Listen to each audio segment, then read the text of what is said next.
You thinks I have all these plans, big plans, but when the alarm goes off, it's just not there. The spark, the oomph. It feels like I'm constantly just waiting for permission from my own brain to begin. If you've ever felt like your goals are a magnificent castle you can see in the distance, but you can't seem to find the road to get there, this is for you. This is Mark. Mark is waiting.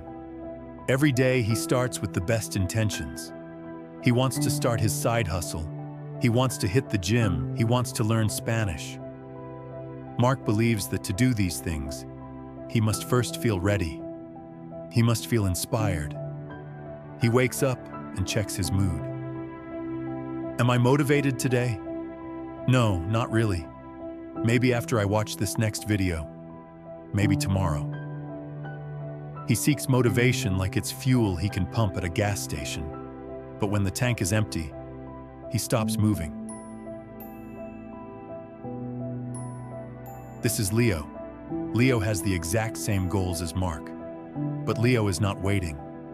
For Leo, feeling ready is a luxury, not a requirement. It's 6:30 a.m. He's not excited. He's just awake. Lesson: while Mark waits to be inspired, Leo follows his calendar. For Leo, inspiration doesn't start the process.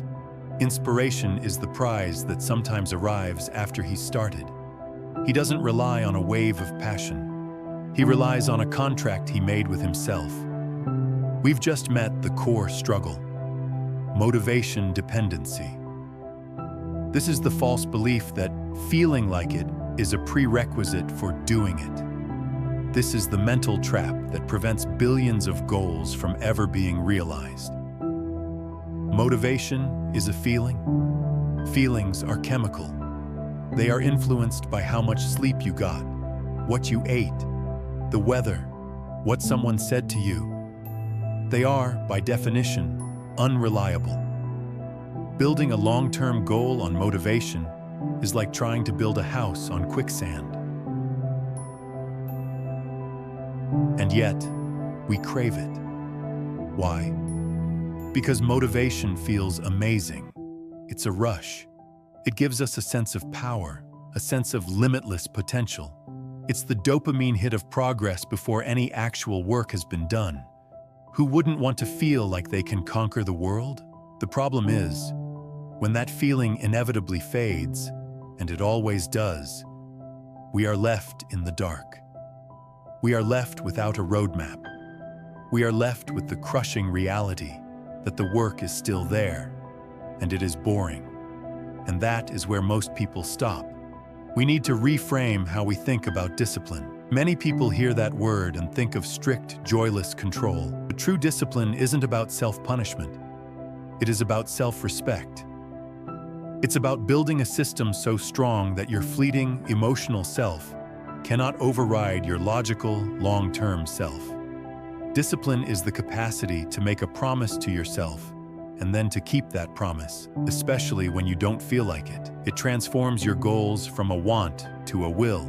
This is what discipline looks like. It is incredibly boring. It's an endless loop of low-friction activities. He doesn't have to gear himself up every single day because he doesn't treat it like a mountain to climb. He treats it like a staircase. Each step is small, manageable, and inevitable. He shows up when he's motivated. He shows up when he's tired. He shows up when he's annoyed. His results are a byproduct of his average day, not an occasional surge of effort. One week in, Mark had a great idea for a blog post. He worked on it in a furious, motivated 6-hour sprint. He felt incredible. But the next day, the motivation was gone. The post is unfinished. He's searching for that original spark to help him finish it. Leo, on the other hand, just writes for an hour, 5 days a week. At the end of the week, he has 4 rough drafts. Mark did 6 hours of work once. Leo did 5 hours of work spread out. Leo wins this week because his output is continuous and usable. Fast forward 1 year. This is where the true power of discipline is revealed. This is the compound effect. Mark spent the year waiting. He had moments of brilliance, but he was always starting from zero. Leo, however, built upon yesterday's foundation every single day. His 30 minutes of Spanish is now fluency. His 1 hour of business work is now a thriving side hustle. He is not a superhero. He is just a practitioner of the boring daily habit. So how do you get from being Mark to being Leo? How do you break the dependency and start building discipline? It's not about being tougher. It's about being smarter. It's about building a bulletproof system. Here are 3 specific tactical changes you can make today. Step 1 is all about environment design. Reduce friction for the things you want to do. You are relying on discipline because the task feels hard. Make it easy to start. Prepare your environment. If you want to work out, lay out your gym clothes the night before.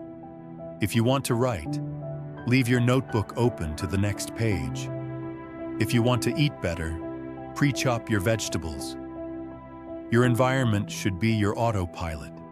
When the alarm goes off, there should be 0 decisions to make. Step 2. Make the target so small it's impossible to fail. A common mistake is aiming for perfection from day 1. That's a recipe for burnout. Aim for repetition, not performance. Your goal isn't to run a marathon. Your goal is to put on your running shoes.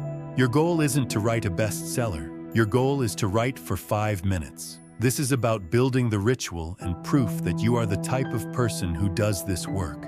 Over time, that 5 minutes will naturally expand. Finally, use the 2-day rule. This is my favorite piece of advice. In our pursuit of discipline, we must still allow for life. You will have a bad day. You will get sick. You will have an emergency. That's okay. The rule is simple. You can miss 1 day, but you cannot miss 2 days. The first miss is an accident. The second miss is a new habit. The 2-day rule keeps you honest, creates accountability, and ensures that a single bad day doesn't become a bad month. Mark starts implementing these small changes. He stops asking how he feels. He just focuses on showing up. His system is small, but it is his. It is consistent. Slowly, the transformation happens. He is no longer the guy waiting for inspiration. He is a producer, a creator. He has found the real power. The power to be reliable, even to himself. This is the single most important lesson for any goal. Motivation is what gets you started. Discipline is what keeps you going. Motivation is a wonderful, beautiful gift.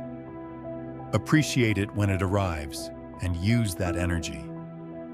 But do not depend on it.